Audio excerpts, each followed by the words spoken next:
What's up, y'all? It's Visionary Price. As y'all can see, we at the Visionary Place once again, because nature is so beautiful. What you think about nature? Yeah. Oh, I love that. That was it. That's what I just like to hear the birds chirping, Yeah. and that moment of silence is everything. What's up, y'all? It's Visionary Price. Welcome to Visionary's Place. This is the only place you get this type of content. So make sure you like, comment, and subscribe. Tell a friend about us as well.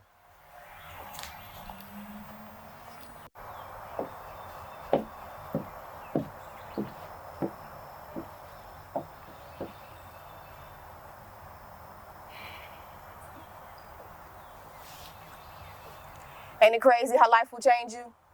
How experiences will mold you, especially if they didn't fold you. Unprepared individuals, don't let these worldly things control you. Rich or poor, in the field or sitting on the benches still. Those who are lazy or hustle is amazing. Street knowledge or completed college, trauma gonna face you. And I hate to seem like I don't have compassion for you, but I've seen some of the mentally weak get hit and still come out like trauma and leave them in conflict. This should be bare minimum that you do to you. Dear God, please forgive them for being blinded of your saving grace. As a child, have you ever had a man touch you? Or an unfortunate, better yet, had the same sex molest you? Or at the age of 6, the adults around you trying to figure out how gonorrhea touched you? And as you look up, you can point out exactly who. And then when you grew, you gave your body to a crook, and every stroke he took was poison seeping into your veins, and knowingly he infected you. Some of y'all crying wolf, and wolf not even close to you. It is not just the head of state or the state troopers that they pay. It is your mental and emotional state that seeps into your kids. And out of fear, they disrespect, trying to gain respect. So in retrospect, who really taught your kid how to feel? And I know we want to teach our kids before the world do. But how you teach them and what you teach them, I think you should take a second look into. What will it take? Revenge won't bring peace your way. Sex won't leave the pain that you can't display. And anger ain't gonna get you your way. So it's time to take accountability, folks. For the sake of your kids, your ego I will no longer stroke. Little do you know, you're teaching them a strategy code that will have them feel what you truly feel when your true colors show. Jeannie Sunflower. Where do people can find you at, though? You can only find me on Instagram, Jeannie Sunflower 101. Hey, I love it, though. Like, she be like, I do not want to be seen, but when I got to, I will. Right, right. No, I love it. So this piece you spit today, first of all, it's deep. You know what I'm saying? It's very deep. But before we even get there, I think you got to highlight who you are. You know what I'm saying? Like, where you from? You know what I'm saying? The things you've been through. My question to you is, where you from? I am from Houston, Perm Clark, born and raised. I've been through what anybody else has been through life, experiences. Yeah, and everybody got their own story to tell, you know what I'm saying? Right. And that's what make us us. And but it seems like your story is definitely interesting, you know. Yeah, tell me, how was your upbringing? Like, how was that for you? Oh, it was great. My upbringing was amazing. I mean, I'm the type of person who I'm not going to belittle my entire life because of one bad experience or multiple bad experiences. I've been living for 30 years, so out of that 30, maybe 4 or 5, or maybe even 10, was a bit traumatic, but 20 of them I survived, and so. Looking amazing. Thank you. Feel you. me? I'm glad we don't look like what we've been through. Right, that would be horrible. For sure. So a lot of ups and downs. Yeah. But in the beginning, it was all good. Mom and dad, things like that. My dad died before I was born. I don't even know born. I don't know his name, never met him. Wow. I was raised by my mother, and my grandmother definitely was a great help. I was raised by a village. So that's dope. I don't have the story that others would give because of something happening. I had an incident in my life where I was touched as a child. My mother instantly acted. How could I be kind of traumatized by that? Because my protector did what she could. Mm-hmm. She didn't know the situation, but when she found out, it was instant act, and it was a beautiful thing once, it was retold to me. So it's just like, stuff like that I wouldn't. So I'm going to bring it back, though. You said something key. You lost your father way before you even knew who he was. You know what I'm saying? But it didn't feel like a loss because you had them pieces there. Right. You know what I'm saying? Right. And it does take a village. So you never felt like, so you had the masculine energy there? I did. I did. Wholeheartedly. Who stepped up? Because that's another thing. Like, Funny, because I love me some Jimmy Lee James Lewis. That's my stepdaddy. Like, that man, he still does things that he does not have to do for me. Somebody who is not his child, somebody who didn't come from his sex. I am nothing related to this man. But every time I call him, he come through. And it could be whatever, the smallest things, the biggest things. He remarried everything, and that's still my stepdaddy to this day. Hey, first of all, shout out to black men stepping up. Most definitely. That's, unfortunately, that's a stigma that was given to us. Like, black men ain't there for their kids. You know what I'm saying? And he there, and you're not even his. And he's there for his, too. So, he took care of his and then took care of what wasn't, and that's even better. Let's give him his flowers. So, he always made you feel like he was yours. I mean, that you was his, and he always took good care of you. You never felt like you didn't have. And as far as the females in your life, what was that like?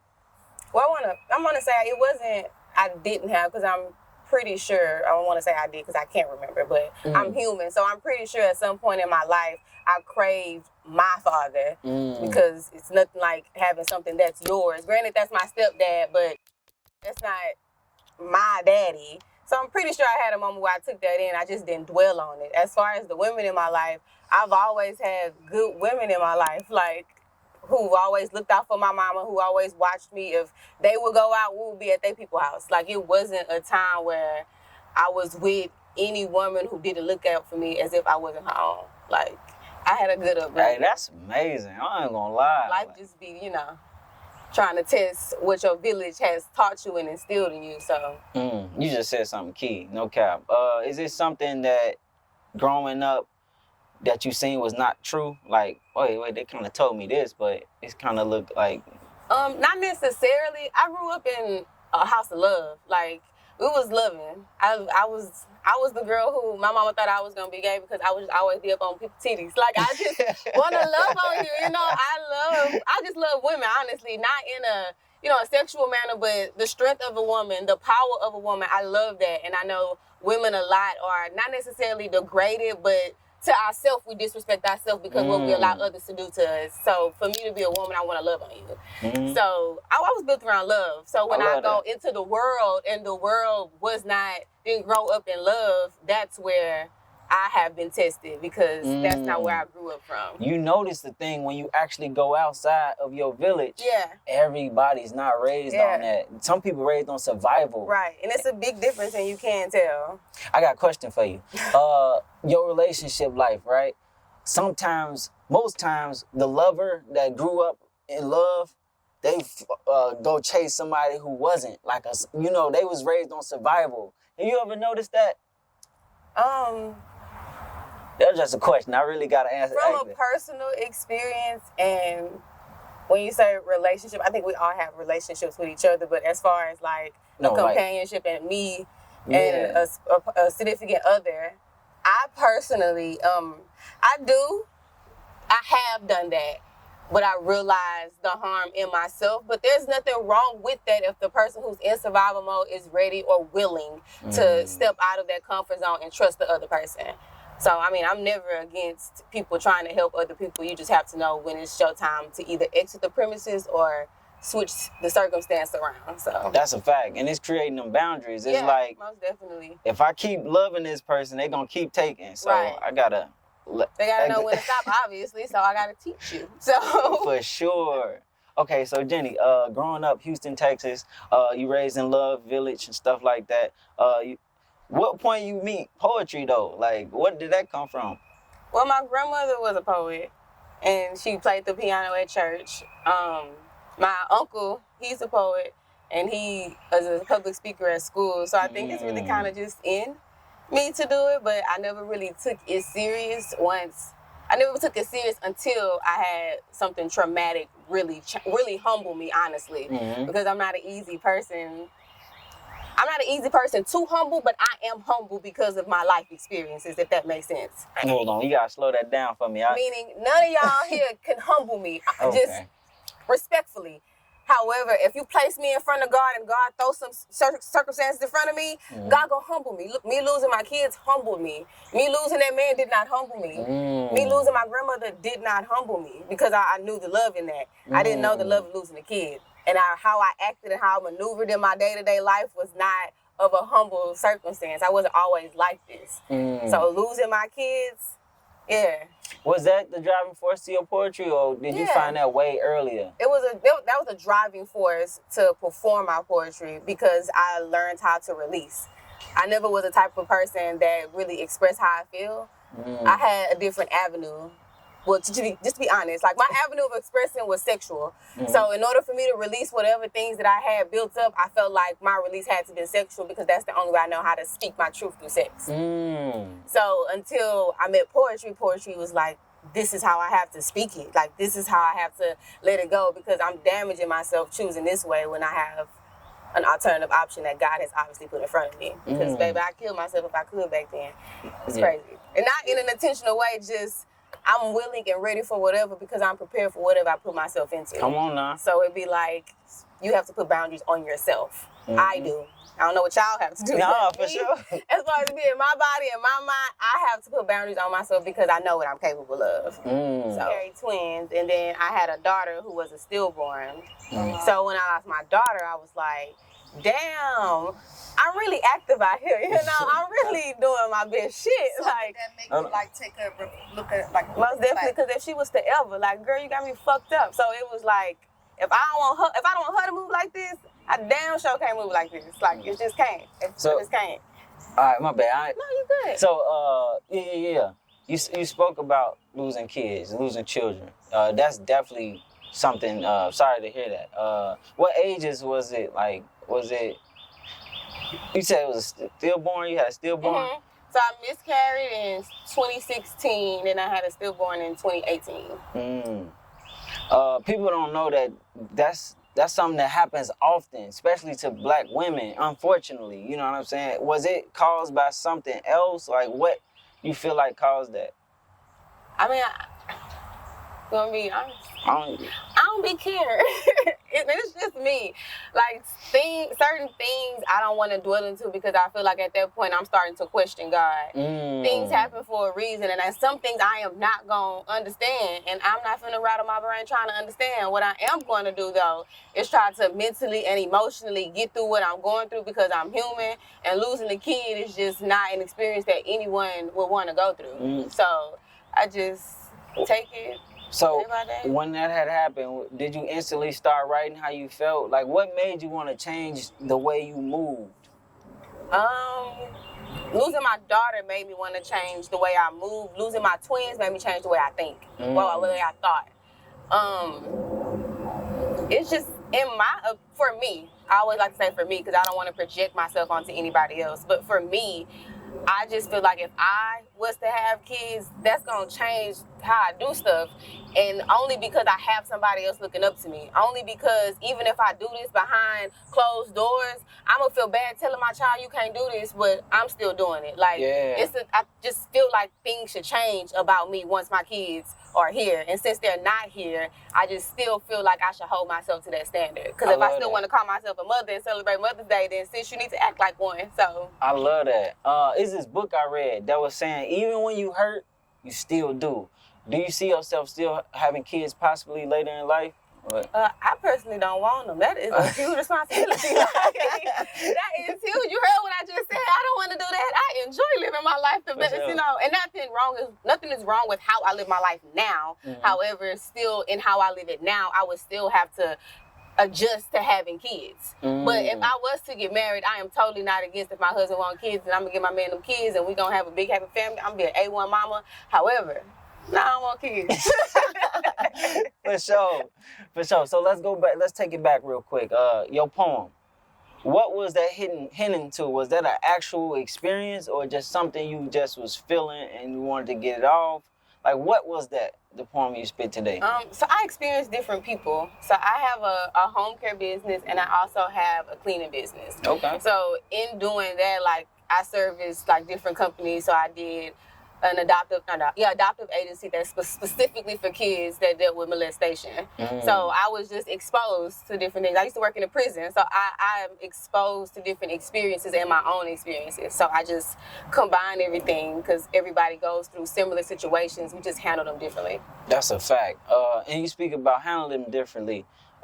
Even when you was going through what you went through, you could have chose to continue to do what you was doing, but you was like, nah, that shit ain't working. Let's try something else. For somebody watching, what does it take for them to actually decide that they want to change their life? I think it's awareness. I think first it's awareness, then it's accountability. And you have to want to do it. Some people are completely fine with the life they live and you live your life. But if you're somebody who feel like the way that I'm living isn't changing or isn't giving me what I'm trying to manifest or what I pray for or what I bring, then at that point you need to start looking at yourself in the mirror. You need to start being more aware of the things that you do. I had a friend who at that time, she was like, I was telling her about the relationship I was in, and I was like, but he just be doing this, and I can't. And she was like, so what you be doing? So I just was like, what you mean? I be just chilling, like he be just... She's like, nah, just what do you be doing? Because not saying what you're doing is wrong, but what are you doing that makes him want to do that? Again, not saying you're wrong for doing it, but what's triggering? That's how you learn people. So in that process, when she said that to me, I started looking at things so much differently, and that was after I lost my kids. So it all just was aligned to happen. It circled back around to you. Yeah, most definitely. So. Yeah. No, for sure. Hold on. Got you. So I got a question for you, right? Now we did speak briefly before this, and you seem like somebody who really kind of don't like people, but in the same token, you grew up with a village of people. How important is community to you? I think community is important, which is why I don't like people. Wait, that don't make sense to me though. Because like if you like people, it's not a community. These are just different people that are in the same area existing. This is not a community. Nobody is helping the next person. Nobody is trying to elevate this person. What I see now in our community is people trying to step on people. What I see now is in the process of me elevating, I'm going to push you to the side and I ain't going to come back for you. And I don't think it's nothing wrong with you putting you first, because you have to put you first in order to help the people around you. However, you cannot forget about the people who helped you get to where you got to, because nobody can do nothing by themselves. Like, you couldn't just sit here and record and then put it on Instagram and you need people to look at it, right?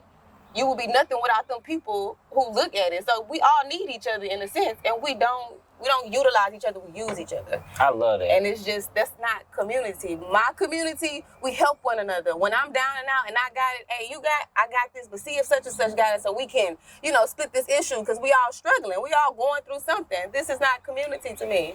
No way. I 100% agree with you. I'm passionate about that. You see how she got up? She like, hey, look.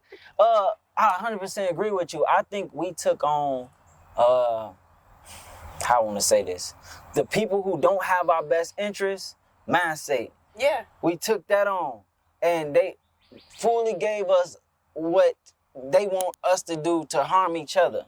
You know what I'm saying? If you look at other races, cultures, they work together. Recently, I just seen a Jewish community center. When I tell you, that's the most elaborate building I ever seen. I'm not against Jewish people. I just want to be very clear. I'm not either. Okay, perfect. But have you seen a Muslim center? Oh my, what? Okay, I just wanted to make sure it was on. You've seen a Muslim center too. As you've seen a Jewish one and, all the other ones. No, just make sure. I'm just saying. Yeah, I got you. The races and cultures really work together. Most like definitely. Legit. This person down the street, they got the carrots or whatever. This person got the water. This person growing watermelon, and they all come together to make the dinner. How can we change that? Oh, babe, I don't know. I really don't know. However, I think there's different ways to skin a cat. So there's multiple ways to get to that. However, I just think everybody has to be willing to do things for other people and not operate off of survival mode because of what other people have done to them. Trauma, So it's for sure. and that's why I say it's the way that we do stuff. Like it's the way we do stuff, and it's nothing wrong necessarily. However, when you affect other people, you do have to look at it, and that's where humanity come in. So We gotta operate in humanity more. Yeah. I really want to get rid of. This gonna sound crazy, but like the individualism, like, cause it's on a whole nother level. Like, we are selfish at the end of the day now. You know what I'm saying? And I think it's because maybe you feel some type of way because this person you think is bigger than you. It's a jealousy thing, an envy thing. I think that runs rampant in what we do. I think projection comes rampant in what we do. What that mean? Like, just because you feel like somebody is I guess boasting or bragging or being jealous, they really might not be because of your perspective of how you see it. That's how you see it. So how I look at things is simply like, you are living your best life. You live your life, and as long as you don't disrespect or harm my life, I really don't have much to say about how you're doing what you're doing. Like, if you're not harming the people around me, and I get told this all the time, that I should really broaden my horizon because I was meant to say the world, which is crazy as hell.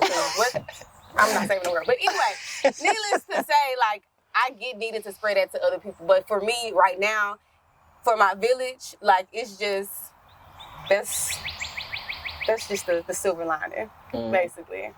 But we need to help one another. We really do. And I definitely do help the people outside of the people that I love. Very vouchful and spoken for. However, I'm very selective. Because I myself have operated out survival mode. I myself know what it feels like to not want to give to people after I've been abused. However, I've learned I give people the God in me, and then that's it.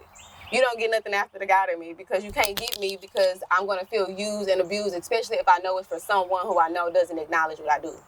So is it creating the boundaries once again? Yeah, really. Yeah. I think that's something that people really could grow, learn, and heal from in creating boundaries, because you really are at war with yourself more than you're at war with other people most of the times when you do things like that. So yeah, for sure. Community is something I'm very passionate about as well. I think that, I don't know. Honestly, I don't know if it's a projection, but I do get kind of like irritated when I see other races doing what we need to do. I'm big on like Egyptian culture. I don't know. I just feel like they used to work together. You see the hieroglyphs and stuff like that. All you see is us helping one another, assembly lines of stuff. Like, I don't know. I just feel some type of way after that. I think I got to a point, because I mean, I used to get irritated with people, like with black people in power, because I don't feel like you're not doing what you're supposed to do with what God gave you. You're not helping the community. You always speak about, elevating your family, which is good. Elevate your family. But if you say Black Lives Matter, then the only Black lives that matter are the ones over there. Like, you know what I'm saying? Like, at what point do you just be like, okay, I'm going to help them crabs in the barrel, but them crabs in the barrel ain't going to put me back in the barrel. But I'm going to help them because I have the capacity to, and I know what it feel like to be in the barrel with other motherfuckers who don't know how to climb out of it. Come on now. So it's like you have to extend yourself. I got a question, right? You talk about extending yourself, but you also said, you kind of selective with the people you mess with. How do you decide, like, oh, I kind of like this person. Let me start, So I know I'm a personal person, or personable person once I spend a couple of minutes with you. However, once you see how that interaction happened with? Oh, yeah. Once you was able, like, you wasn't really tripping on it. Like, B, right? Oh, yeah, that's B. She wasn't, like, B was like, what happened? She wasn't even them my type of people, because you're not even concerned about that. Girl, you good. That's how you operate right now. I'm pretty sure I'm a good person, you know? So if you're not bothered by that, then I honestly know that there's something about you that I want to, indulge more into, because if you're not bothered by me kind of declining, greeting, you know what I'm saying? I see that you're seeing me for who I am and not who you want me to be. So that's really how I do it. Honestly, I love that, though. The fact that you can do that let me know I can trust you, because you gonna stand on your shit. Whether I feel it or not, you don't care. And to be honest, my best relationships happen with people I either fought with first, or like it was some type of disagreement. Prime example, right? I got a homie named Contrail. The first time we ever seen each other, it was snowing outside. I'm from Chicago. This nigga picked up a snowball, hit me in the face with it. I'm like, you bitch ass nigga. I don't supposed to be cussing. Damn. He hit me in the face with a snowball, bro. So I picked one up. I ain't got no aim. I threw it. It missed. And he fat. It missed. I picked up another one. I was like, all right, I ain't missing this one. I hit him with it. Boom, in his face. Bro, we get the fight. Anyway, long story short, my mama come break it up or whatnot. She see the fight. We get on the bus. We talking about the whole situation on the way to the bus. That came my homie. But yeah, it's about creating those relationships, like authentic, and that's all I love. Like even meeting B, it was super authentic. You know what I'm saying? It wasn't like I was trying to get nothing out of her or vice versa. Like it was just like we are people. Like, yeah. right. I see you. Like I see you. That's really what it is. I see you. Facts. And if I don't see you, I don't know you. Like I don't see you. So it's And I want to be clear. I say that I don't like people. I mean because. I'm not going to say that I don't. Let me go back. I know I say that I don't like people. However, I do love people. Like, I am truly one for the human race. Like, I love my people. However, I truly see all people. Like, when you made the statement, oh, it's a mosquito. I'm sorry. I appreciate that. When you said, black women have, miscarriages, I just look at it as all women have miscarriages. And any woman who go through losing a child, whether you black, white, Chinese, Asian, that's a heartfelt situation. So, but I do get, your perspective of how you said it. But the stats is way up more. Yeah, and I get that. That's why I said I do get the stats. I'm just saying overall, it don't matter. Stats. Like somebody losing a child regardless, even for a man, like losing your child when you thought you was finna raise one to be just like you, look like you, like that's a hard thing. Yeah. You don't have to be black to feel that kind of pain.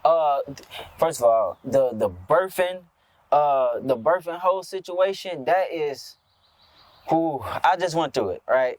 I got a 1-year-old. My girl, she got sickle cell. I don't know if you're familiar with that. Sickle cell is like a blood disease, right? So when she was giving birth, she automatically had way less than average. Right. Like, I think it's a 12 we're supposed to have. She had a 6. And we natural, so we wanted to do the natural thing. We wanted to do the whole thing. We was only going to the birth center. We didn't know nothing else. Her water break, I called the birth center like, hey, we on the way. No, y'all not. Don't come here. What you mean? I don't know where else to go. We wound up going to the hospital. We had a whole thing like, we don't want this, we don't want that, because we natural. Right. They got rid of all that shit. They said, forget that. We gonna do what we want to do. That was really one of the most traumatic things. I felt powerless. I felt like, damn, I ain't got no say-so in how I want to do this. Long story short, she wound up having to get a C-section, and that means, she lose even more blood. Oh, man, listen, that was traumatic. And I was thankful that she was actually in the procedure. They let her talk. Because I'm like, hey, baby, you all right? You okay? She's like, yeah, I'm good. But I said all that to say it's very traumatic, and I appreciate you. You know what I'm saying? For real. Being that light for women. Being that light for people. So. What light? The fact that you can still, she play too much. The fact that you can tell your story, you know what I'm saying, and just you don't care because you had to get that out of you. I mean, I do care. It's just I don't care how people would think I should care. Like it still touches me. I'm human. I think I operate different. That's just all it is. But I do care. It's just. It's different. Yeah, it happens. Like, shit happens. Like, it's crazy how much shit happens. Like, I'm pretty sure you can sit me down here and tell me a lot of shit that has happened to you. For sure. Shit be happening. It's crazy. Yeah. Well, hey, we don't look like what we've been through. You feel me? Hey, come on now. Question, right? So, we heading towards the end of the conversation. First of all, thank you. You spoke about coming up, having a village. I can relate to this so much. I got a big family, right? I got a big family, 13 siblings, whatnot. Like, it was deep. I never felt the need to go outside my family. Like, I never felt the need to, like, oh, they popping over there. Let me go. Right. I stayed in my lane.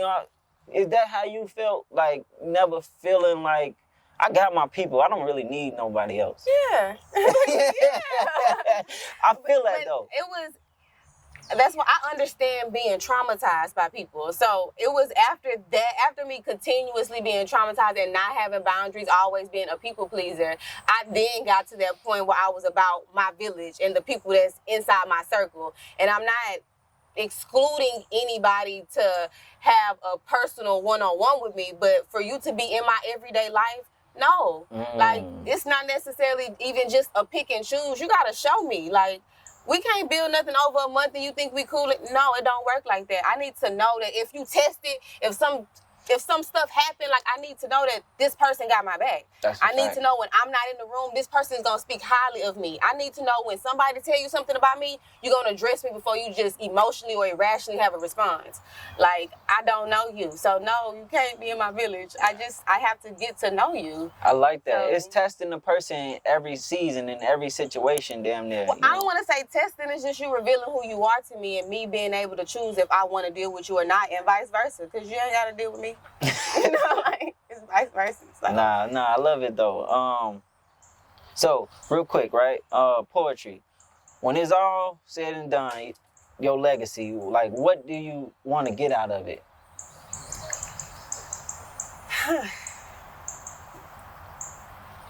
That's a good question. What do I want to get out of my legacy? Well, I'll be dead once my legacy is told. So, with that being said, I think my character. Mm-hmm. If anything, nothing else besides my character. Like, money doesn't move me. Like, being known doesn't move me. Like, famous, none of that stuff moves me. My character. Like, if I leave here today and anybody who've ever experienced me can speak highly of my character, I feel like I did something right. Amazing. I love that. Hey, she said what she said. This has been an amazing conversation. I seen her around and about, but now I really got to know who she is. So, amazing. I hope you learned something. Can you tell them where they find you at again? Just Instagram, Jeannie Sunflower 101.